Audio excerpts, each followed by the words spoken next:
প্রথমত হলো তাদেরকে নিয়ম মতো সঠিক সময়ে খাদ্য তালিকা অনুযায়ী সুষম খাদ্য পরিমাণ মতো খেতে হবে।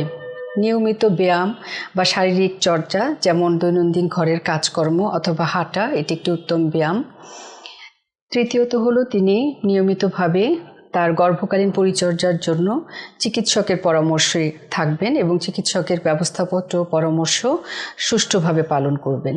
তিনি নিয়মিতভাবে চেক আপে থাকবেন এবং পরিষ্কার পরিচ্ছন্ন থাকার চেষ্টা করবেন। চিনি এবং অন্যান্য মিষ্টি জাতীয় খাবার পরিহার করবেন। তিনি যে কোনো জরুরি অবস্থায় শারীরিক কোনো সমস্যা দেখা দিলে অবশ্যই চিকিৎসকের শরণাপন্ন হবেন। গ্লুকোজ মাপার যন্ত্র দিয়ে তিনি নিজেই ঘরে নিজের গ্লুকোজ পরিমাপ করবেন এবং সেই অনুযায়ী উনি ক্যালোরি অ্যাডজাস্ট করতে পারেন।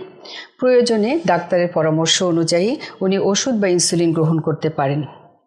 গর্ভকালীন মায়েদের যাদের ডায়াবেটিস, তারা নিজেদের এই নিয়মগুলো পালনের মাধ্যমে, চিকিৎসকের ব্যবস্থাপত্র নিয়মিতভাবে সুষ্ঠুভাবে পালন করার মাধ্যমে সুস্থ একটি সুন্দর শিশুর জন্মদানে সক্ষম হতে পারেন। কাজেই উনি যদি এগুলো সবসময় নিয়মিতভাবে পালন করেন, ওনার পক্ষে দুশ্চিন্তামুক্ত থাকা সম্ভব। গর্ভকালীন অবস্থায় দুশ্চিন্তামুক্তভাবে থাকাও একটি অত্যন্ত গুরুত্বপূর্ণ কাজ।